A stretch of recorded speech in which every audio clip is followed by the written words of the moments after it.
Buonasera bianconeri et bianconere. Alors j'espère que vous m'entendez bien. La qualité est celle qu'on pourrait avoir sur une vidéo prise à l'hôpital la nuit. Désolé. Torino et Bianconera. Juventus bat Torino 2-0 avec une belle prestation. On va en discuter. C'était un beau match.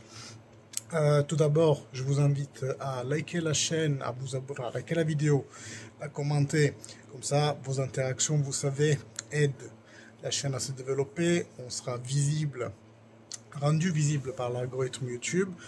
Plus de monde, pardon, plus de monde verra la vidéo, la chaîne, et on grandira grâce à vos interactions. Et surtout, si vous venez d'arriver, inscrivez-vous. Ici, on parle du monde Juventus.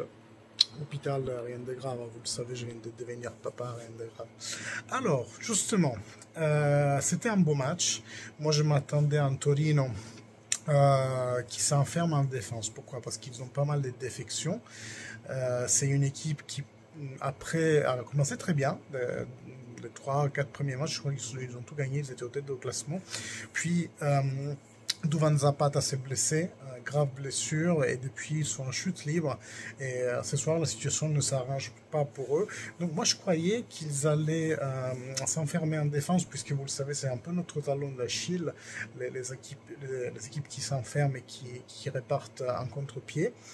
Ils ont décidé de faire un pressing très haut. Vraiment très haut et vraiment très dynamique. Grossière erreur, puisque déjà à la 5e minute, je crois, il y a une envolée de Thuram qui vraiment nous montre toute sa puissance dans la course. Bon, après, ça en est rien, mais rebelote quelques minutes après, je crois que c'était la 20e, notre premier but, avec Cambiaso qui décide de se mettre en propre, un peu comme dimanche dernier. Cambiaso qui pour moi est l'un des trois piliers que je vais décrire dans cette vidéo, parce que je pense que je vais l'intituler 3 piliers. Cambiaso, encore une fois, très bonne prestation de sa part. Il vient dans l'axe, il donne du dynamisme au milieu de terrain ainsi que du nombre. Il fait des progressions, c'est grâce à sa progression qui va sur une finalisation, parce qu'il frappe au but. Milinkovic-Savic n'arrive pas à retenir la balle, qui pousse tout doucement au fond du filet pour le 1-0 de la Juve. Ensuite, le match, c'est un derby, donc très dynamique, très sale. Hein. Des fois, ils sont un peu mal codifiés ou codifiables, les derbys, parce que les deux équipes sont très hargneuses. Il y a souvent des matchs de ping-pong, en fait, quand c'est comme ça. Et donc, la Juventus arrive à garder le terrain. On n'a pas eu de vraie domination du Torino, qui essayait de faire ce qu'il pouvait, surtout sur les externes, mais on a su assez bien les retenir. Mais le match restait bloqué sur le 1-0. Après, à différentes occasions, notamment je pense aux frappes de Koopmeiners, qui frappe de loin et au moins 3 fois, et ces frappes sont rebondies. D'ailleurs, le coup franc schéma, vous l'auriez peut-être reconnu, c'est comme ça qu'il nous a enfilé quand il était encore à l'Atalanta, la dernière fois que l'Atalanta est venu au Juventus Stadium l'année dernière. Ce schéma-là, c'est clairement un schéma, peut-être qu'ils ont commencé à essayer un entraînement avec la Juventus, mais ça vient de Koopmeiners, on le sait. Et Koopmeiners, c'est le deuxième pilier de ces matchs, parce qu'il commence à carburer après un début difficile, avec notamment la blessure qu'il a eue et qu'il a, vous le saviez, hein, cet été il ne s'était pas entraîné avec l'équipe. L'Atalanta a voulu nous le donner vraiment au tout dernier moment. Il ne s'entraînait pas avec eux, il ne s'entraînait pas avec nous, donc il a dû se remettre en condition. Après, il a eu sa blessure. D'ailleurs, il a encore un tuteur, hein, il joue avec un tuteur à l'épaule, et j'espère qu'il va se reprendre dans cette pause nationale qui va débuter. Il commence à carburer, je disais. Teun Koopmeiners, on le voit par les frappes de loin, on le voit par les très belles idées de verticalisation qu'il a.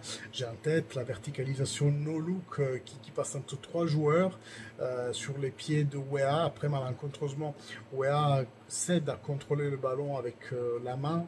de façon involontaire bien entendu, et donc le but qui en suit est invalidé, mais il ne reste que la passe illuminante de Cobb Mainers était vraiment quelque chose de beau à voir. Voilà, il est vraiment maître des horologes sur la 3/4. Pour la Juventus, il commence à bien tourner Cobb Mainers. Je pense qu'il y a une Juventus avec et il y a une Juventus sans turn Cobb Mainers. Ensuite, la rentrée de Conceição, très positive. C'est lui qui fournit l'assistance. Ce garçon, il joue 20 minutes, il fournit une assistance magique pour Kenan Yildiz qui, complètement oublié par la défense du Torino, arrive à bien croiser de la tête. C'est ça vraiment la valeur ajoutée, qu'il croise de la tête, il prend en contre-temps Milinkovic-Savic et la met au fond du sac. Dans la soirée du 50e anniversaire de son et notre idole Alex Del Piero. Donc très content pour lui, avec le 10 sur les épaules, qu'il ait pu marquer dans le derby. Encore une fois, Conceição vraiment magique. Ce garçon met des petites pépites sur les pieds des autres quand lui-même ne marque pas, parce qu'il fait aussi un autre tir brossé à la Alex Del Piero justement, qui vraiment frôle le poteau à la droite de Milinkovic-Savic de question de centimètres, question de 2-3 centimètres. Mais c'est pas lui, le troisième pilier. J'ai envie de donner le troisième podium à Manuel Locatelli, parce qu'il est solide, vraiment, défensivement il est toujours là. J'ai en tête un tacle avec lequel il récupère le ballon dans la deuxième mi-temps alors qu'il était à 10 mètres. Il fait 5 mètres de tacle sur sa course pour récupérer le ballon. Et il commence aussi à être très précieux en phase de construction, parce que j'ai en tête 3-4 changements de camp de 40 mètres assez précis. Je dois dire, c'est pas Pirlo, mais quand même assez précis. Et j'ai en tête un beau ballon qu'il donne de première intention sur le côté gauche à Cobb Mainers. Après, je ne sais pas si le défenseur l'anticipe, mais dans l'idée, c'est vraiment ce genre de choses qui nous a beaucoup manqué dans les dernières années. Ces attaques de la profondeur avec un lanceur qui est capable de les lire et aussi de servir des ballons et de première intention, parce qu'un contrôle de trop et Cobb Mainers ça était déjà un hors-jeu, vous voyez. Donc pour moi, le troisième pilier du match, c'est Manuel Locatelli. Voilà, Juventus solide, ils nous font le cadeau de nous faire aller à cette pause nationale avec une belle victoire. On a déjà rogné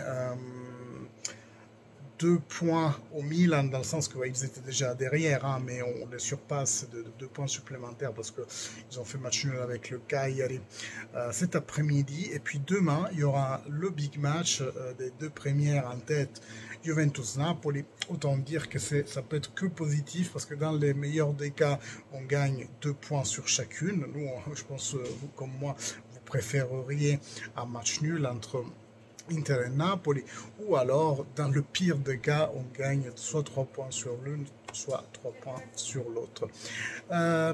Pause nationale, il y aura, je pense, aucune vidéo, ou alors si vraiment il se passe quelque chose d'intéressant, puisque comme vous le savez, demain je retourne à la maison avec bébé et ma femme. Donc déjà en pause nationale je suis pas très actif, mais là encore moins je pense. Mais voilà, s'il se passe quelque chose, bien entendu vous aurez de mes nouvelles. N'oubliez pas de vous inscrire à la chaîne si vous êtes nouvel arrivant.